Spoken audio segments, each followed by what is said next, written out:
All right, I'm gonna circle back to sound design for a second. How do you monitor your tracks and like what's your process for referencing? Do you have studio monitors? Is everything you do on headphones? Do you check other people's mixes or do you have the stones to just be like, you know what, this sounds good. I don't care what other people's music sounds like.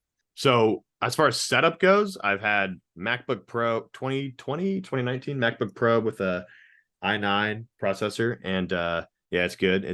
It's still running great. And headphones, the Audio Technica M50Xs, the white ones. I've had these guys, like these things are like the cuffs are like dying, just like my head's been sweating in here forever.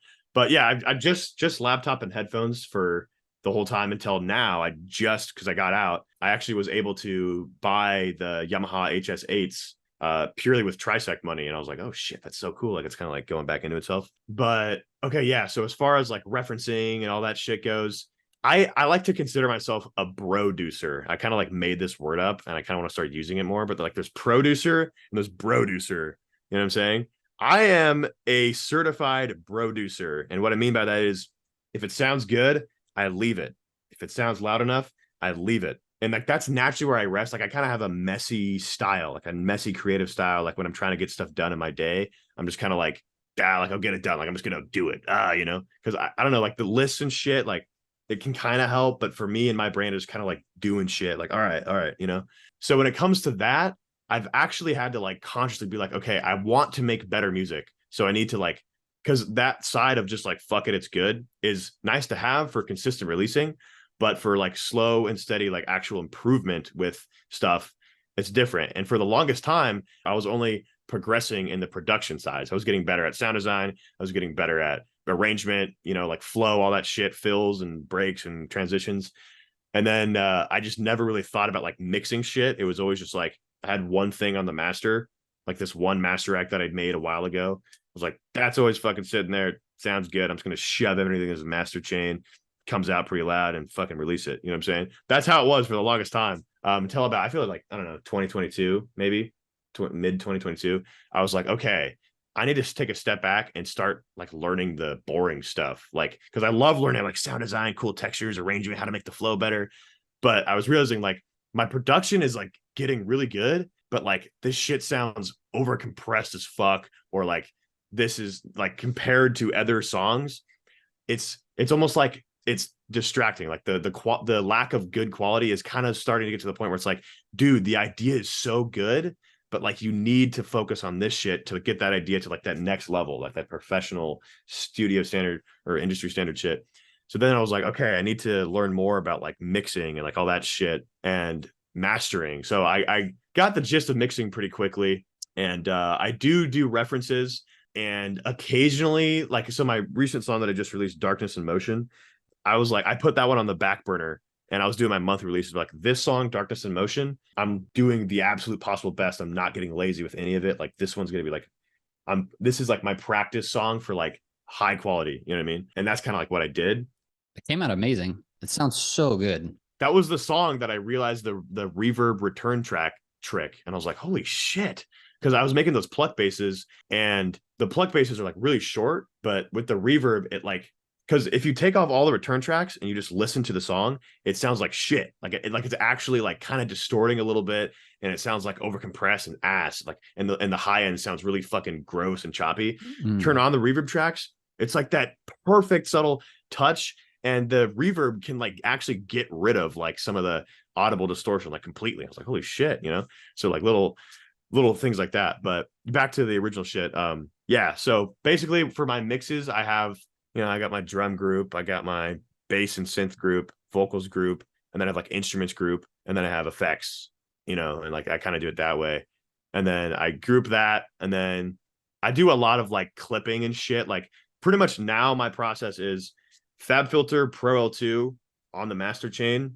That's it. Like that's all I have on there. And everything else is in the mix. And that for me has been the biggest liberation for me, because mastering, I feel like that's my last thing that I'm still like, what the fuck is going on? Like I'm compressing the whole thing right now. Like what's actually happening? I can't really fucking tell. Yeah. But if I tweak this like 0.3, it kind of looks cool. And it looks like really technical. So I know what I'm doing. And I was like, I hit a point, I was like, I don't know what the fuck I'm doing. I don't. But I do kind of know how to mix. Like I know how to make levels and I know how to like work that together. Mm-hmm. So I'm just gonna fuck the mastering for now. And this is what I've been doing over the past like 6 months. Fuck mastering. FabFilter Pro 2 on there. I have it on almost clipping or like transient punch or some shit, like a little setting on there. Mm-hmm. And it's just sitting there.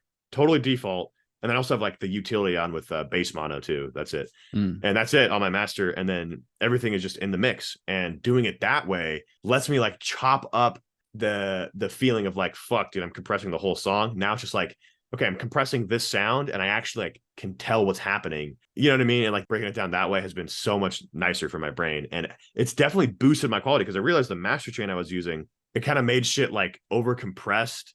And then when I did just put the Pro 2 on it, everything sounded so much more dynamic, like off the bat and like rich. And I was like, oh my fucking God, dude, I should have done this like last year. Yeah. Damn it. So once I figured that out, yeah, that's kind of like what I'd be doing. And I have a analyzer rack. And what I do with that is sometimes I mostly reference a song to get an idea going. Like, okay, what kind of vibe do I want? All right, like let me look at this shit I've liked on SoundCloud. Oh, that's pretty sick. Mm-hmm. And then I'll just like have it there and I'll like look at the arrangement or like how it's going and how it does. And then I'll like apply some of the arrangement. And then from there, usually some whole other idea takes off. And then that's kind of like how it starts for me. And I start with the drop most of the time, but I also like to switch up and just, okay, I'm just going to make an intro right now and just get like a vibe going, and doing it like both ways has like different results and stuff. But yeah, I don't know, just messing around. But I guess, yeah, I think that answers everything you asked. Yeah, definitely. I mean, I think definitely approaching songs like if you usually start with drums, try to start with like the melodics or the bass, or if you usually start with a drop, try to start with an intro. Constantly changing that up keeps you from getting stuck in like a creative rut, I think. Mm-hmm. So you're saying you're grouping out your different things like your FX and your instruments and your drums. Are you limiting? Like, are you basically doing like baby mastering on each one? Like limiting each one and then kind of like making them all fit together. So I watched this video by Ahi. You know who that is? You ever see his videos? I've heard the name, but I'm not really familiar. Okay. He makes good tutorials, and he had this one tutorial I recommend checking out, anybody watching, about when how like Skrillex released like his project file for like Mumbai Power on his YouTube channel, and like he just like that's exactly where I got it from. I was like, well, if Skrillex is doing it, I mean, yeah. So I watched the Ahi video, and he was pretty much just like, guys, we got Skrillex's project file. We're gonna fucking break this shit down. All right, zoom in here. He's dropping this minus 2 dB. He's routing this here. He's got FabFilter over here. Here's the Skrillex template. And I was like, I'm doing that. And then I love how he had the same fucking shit. And I have sometimes I'll put a clipper, like maybe sometimes for the bass I'll clip it because sometimes I just want like fuck you, like just shove that shit into a clipper. Then sometimes I'll do just like a limiter, like FabFilter Pro L2 on there. But yeah, I definitely do like the whole, this section's being limited in this bus and then this bus and then this bus, and then all that is going into the master limiter. So it's like it's not just overloading one limiter. But yeah, I think so. Because that way you have your little groups and you can balance things within them. And then you end up with like, if you've done your job well, like you have maybe, 5 or 6 puzzle pieces that you have to fit together to go smoothly into the last limiter instead of 50 to 100 individual little things to deal with, which is a nightmare. Yeah. That was the biggest thing I realized was like, I'm actually good at mixing, because my whole thing I said earlier about like, I got really good at production, but like not mixing. I was realizing I was technically mixing, but I was just shoving the mix into a fucking slammed out like master chain, you know what I mean? And like that's what was giving me the overcompressed feel. And then once I took it off and put the FabFilter on, I was like, oh shit, like I actually kind of do know how to mix. It's just been because I had a template project file and I was like, okay, I want to do an idea. I just want to fucking start an idea.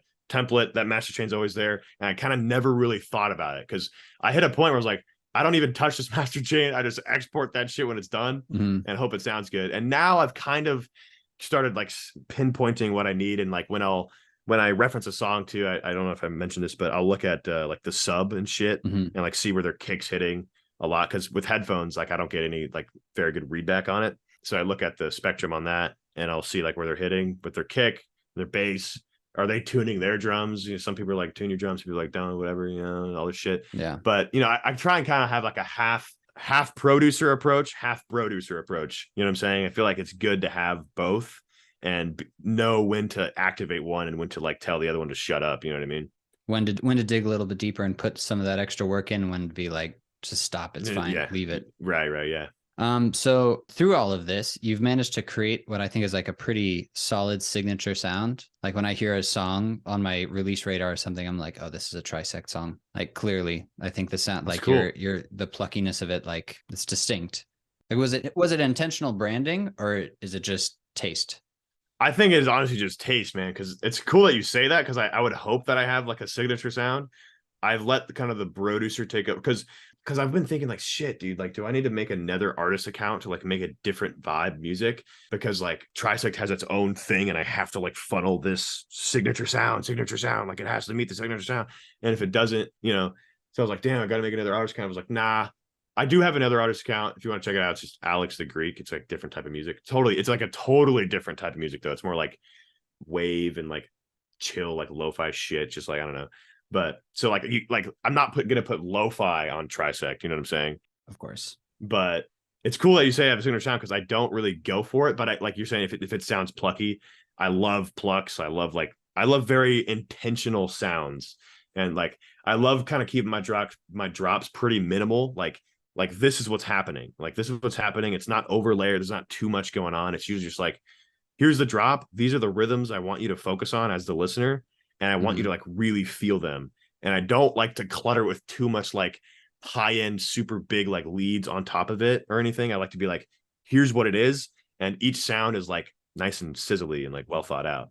That's cool. That's cool to hear the feedback on that, man. Yeah, that's you definitely do too.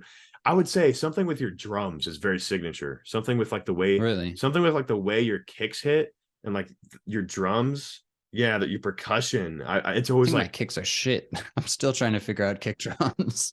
dude, nah, bro, you got good kicks, man. You got good kicks. I was gonna ask, what do you do for like mixing and like referencing and shit? Like, because are you like, would you consider yourself like producer or producer, or like more producer than producer? You know what I'm saying? Oh, I would, I don't know. I go back and forth. Some days I'm like, damn, I'm really good at this. Like I come open up a project and I'm like, I don't even need to do anything. Like, why did I leave this? This is done.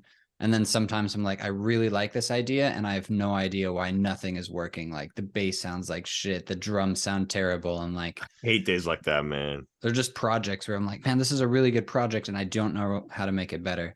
So I've been trying to just like, I guess, be a producer more, like to keep up Hey, the we're making it a thing. consistency. We're making it a thing on this podcast. Producer and producer. All right. Mm-hmm. Producer, super nerd, mastering engineer type stuff. Producer, funk producer. It sounds good. Leave it. You know what I'm saying?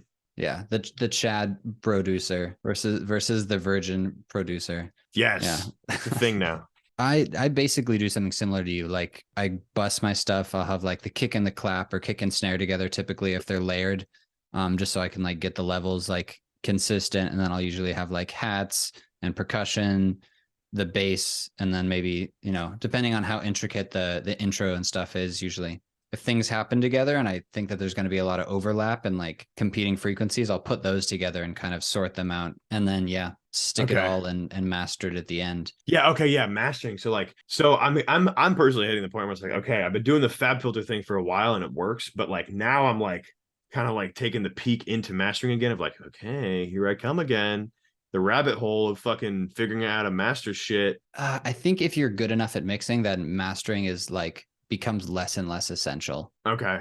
If you're doing your job as best as you can, if your mix is like exceptional, then your mastering chain should just be a limiter. Okay. Okay. I think. I like that. Yeah. Like for the kind of music that we're doing, Yeah. it becomes different if you're like, if you're releasing a project, if you have a whole album or an EP, mastering is essentially getting a song ready for release. So in that case, it would be making sure all the tracks sit together nicely and like frequency balance and overall loudness are the same, so that as you listen through the whole thing, it sounds consistent. But I mean, yeah, if you're just doing singles, dance music singles, it's basically just making sure that it sounds ready. Make sure it sounds comparable. If you're going to DJ it, you don't want your song to come on and like be way louder than every other song in your set. I mean, maybe, but Yeah. Hey, that's my song, dude. You hear that shit blasting, bro? Yeah. Yeah. And by the same token, you don't want it to be quieter and sound less punchy. Yeah, right. So you basically want it to sound like equivalent, at least to other songs in the genre that you might want to be putting it alongside. So like my mastering chain is like Isotope Ozone 9, and I'm not technical. Like it has like an automatic, like detect Yeah, audio. yeah, yeah. I have those on 10. Yeah. I'll put it on like the loudest, gnarliest part and just like have it analyze that. Maybe I use its EQ. I typically don't. I basically use its dynamic EQ and then the maximizer. Ah, dude, that's honestly so nice to hear. Like, it's so nice to just hear that, like, we're all kind of doing the same shit. Just kind of like, yeah, this is the AI. It'll listen to my shit. Yeah, okay, that's good. Yeah, fuck with this EQ. Like, I love that. I love that so much, man. I mean, honestly, I'm sure somebody will be like, oh my, in the comments chewing us out for being lazy and relying on the AI automatic like detection. But the thing is, like, after listening to a song for like 100, several hundred, 1,000 hours, like I don't really have the perspective left in my ears Yeah. to like go in and be like, these are problem areas. Let me put like the dynamic EQ in these spots so that it sounds clear when it gets like compressed more. So far, the computer's been doing a good job. That's, I'm fine with it. Yeah, I usually just kind of like with a reference track, I'll literally like not look at anything. I'll just be like, I'll literally close. I do this a lot too.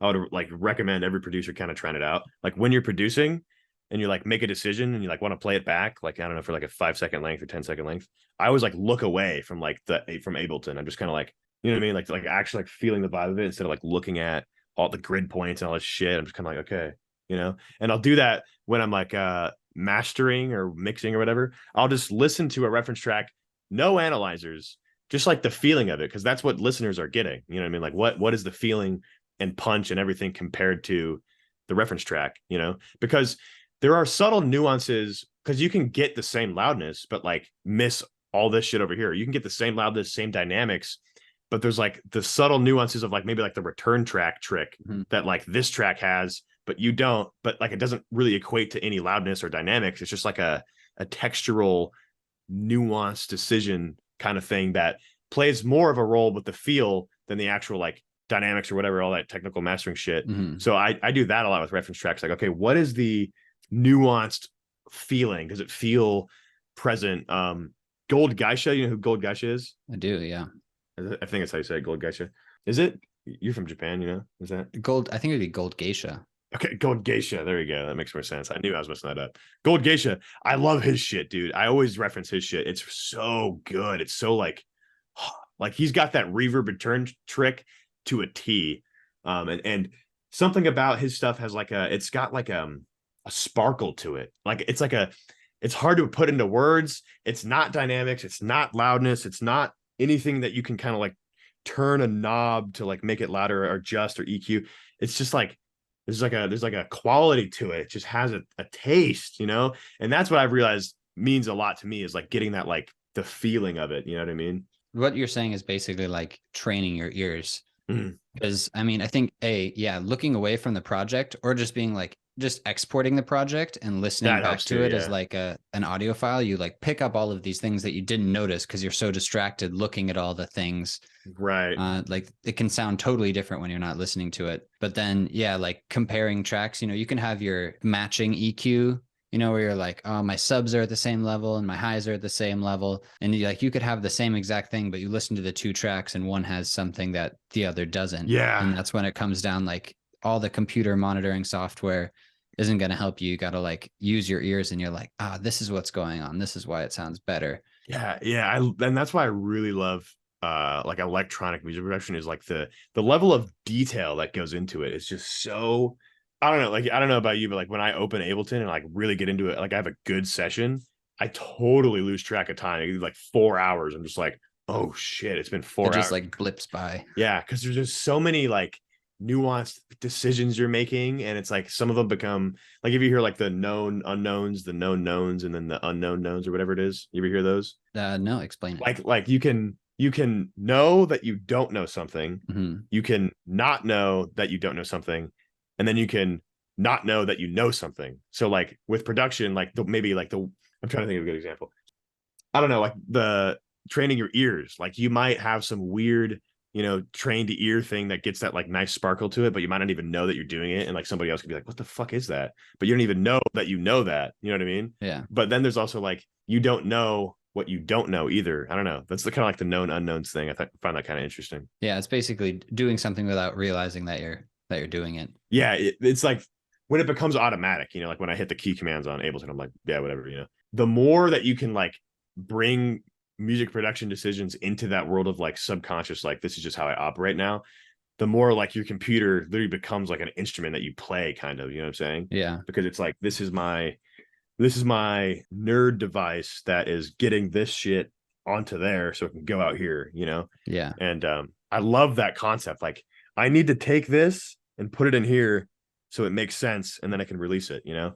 And doing that, like it's in my head, like this sick idea is in my head. How do I get it over here? That is like there's so many different like branches to get there. But like once you finally kind of start getting to the point where you're like, okay, I can kind of make what's in my head pretty well, you know? That's a big point where you're like, oh shit, you know? Reaching that where you're like achieving the level of fluency to be able to like Yeah. when you have something, you're like, it goes Yeah, don't. yeah, And then yeah. being able to sit down and be like, I think it needs this, and I think it needs this, and I think it needs this. And then like you listen back and you're like, oh, I did it. Yeah. Those are good sessions, dude. Those are really good sessions because then like the other ones where you're just like you were talking about earlier, where you're just like making music and like, dude, this is garbage. This actually sounds terrible, bro. Like, Yeah. What have I been spending the last 2 hours doing? dude, I hate that, dude. I'm like, and I'll like start out like super motivated, dude. New idea time, man. New idea time. This is gonna be so sick, you know. And then I'll start something like, oh, this is so dope. This is so dope. And then I'll catch myself getting stuck, like overthinking the main bass for like 2 hours. Like I could have just kept adding percussion and like not thinking about the main bass or whatever, and like Mhm. made a full boned like the track has its bones there, and then focus on the main bass. But I'll like catch myself like overthinking like one thing for too long, and then I have nothing on the arrangement, and then I'm just like, that's over. I'm gonna go fuck off and do something else, you know? You lose that momentum.